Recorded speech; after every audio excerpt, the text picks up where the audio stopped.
Hi. Couple failed experiments. First, the Rolling Thunder experiment.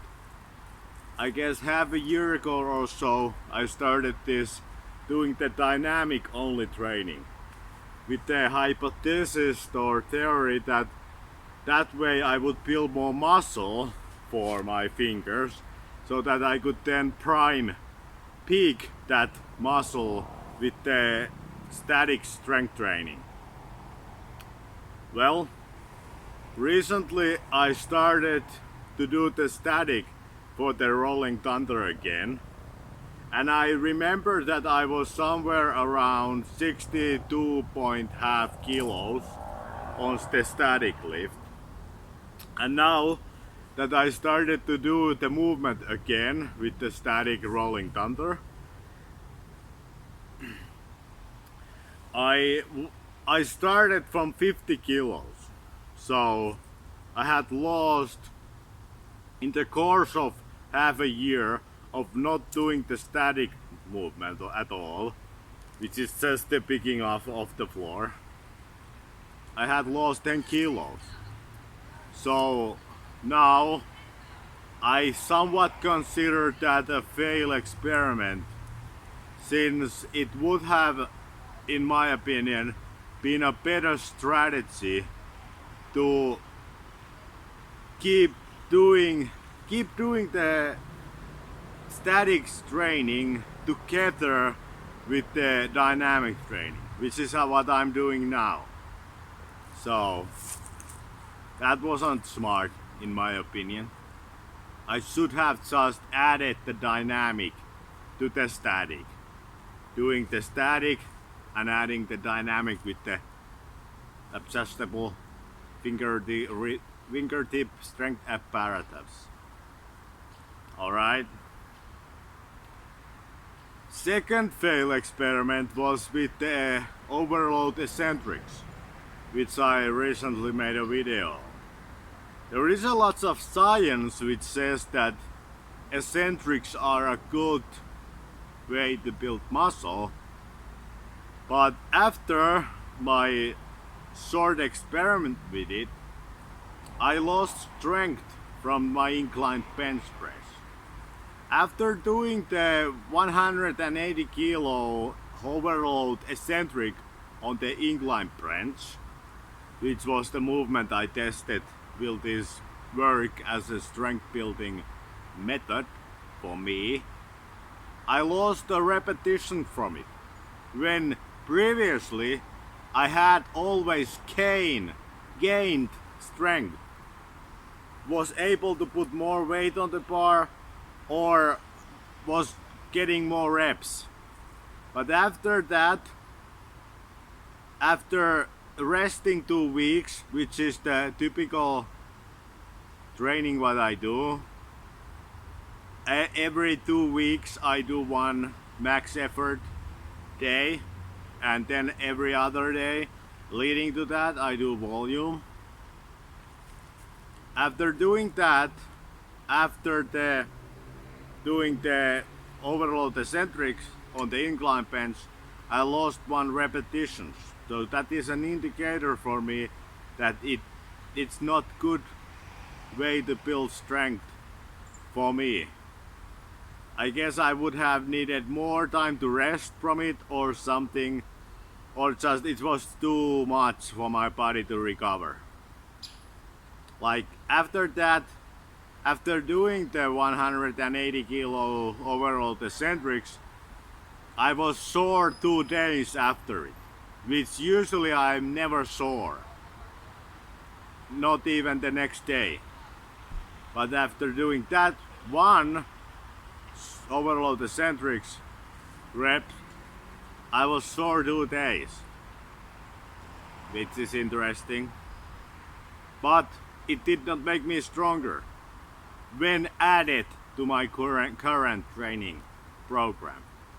Maybe if I would adjust some other things, it might be good, but as things are now, I do not see it as a valid way to going forward.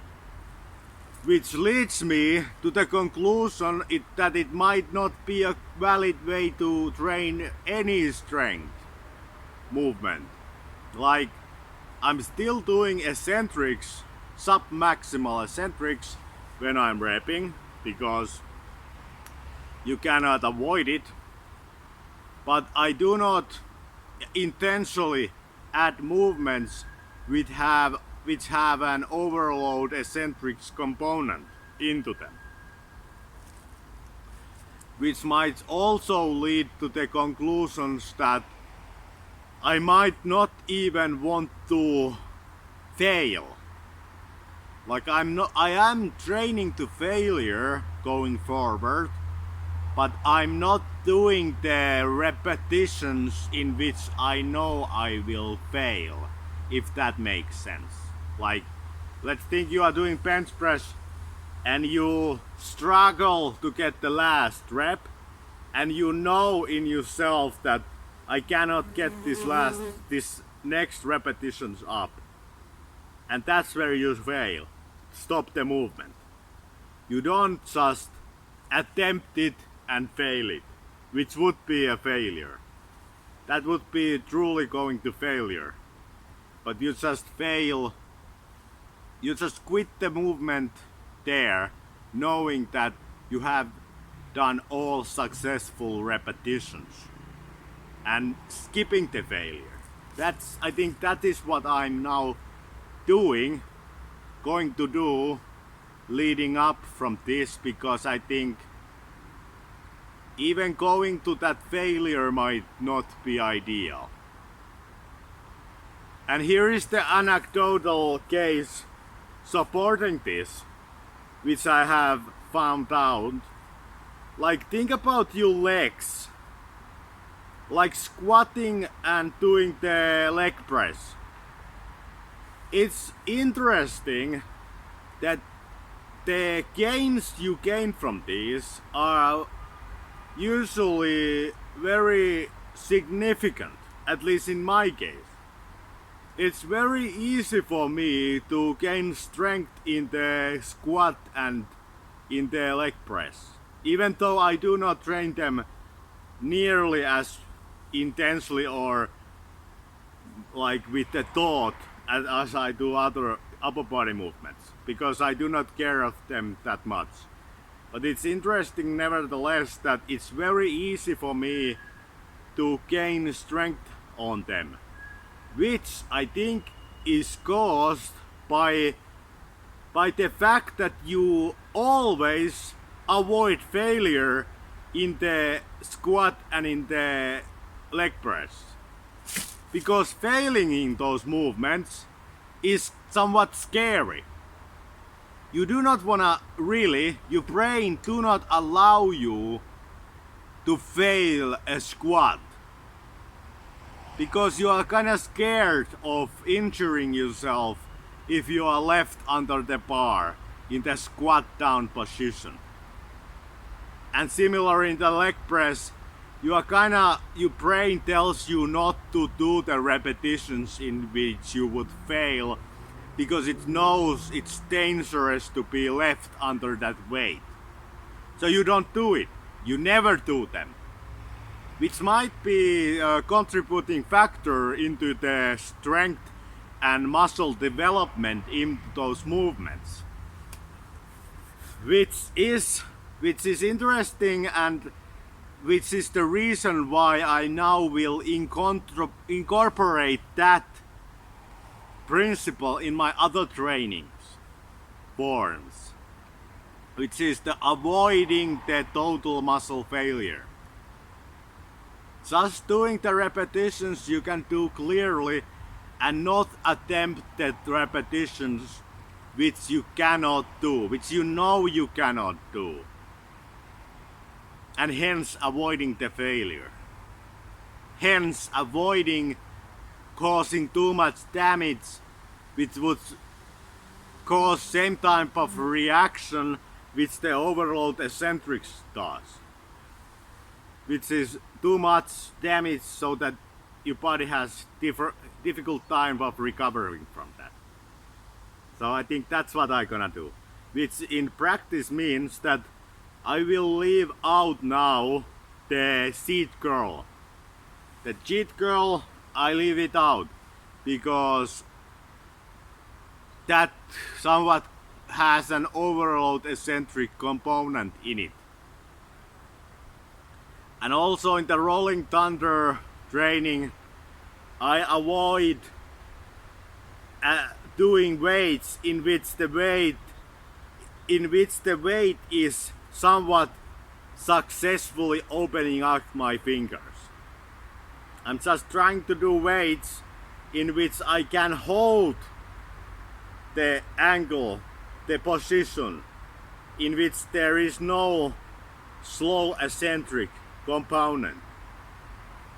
I think that might give me better overall strength development, since I am avoiding the overall eccentrics. So in a curling world, or in the curling realm, I will just do the strict curl as the dynamic movement, and then the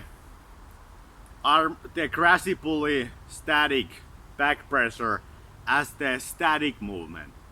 And I am attempting to do it the crazy pulley static movement so that there is no overload eccentric component in it, hoping that this will give me superior development.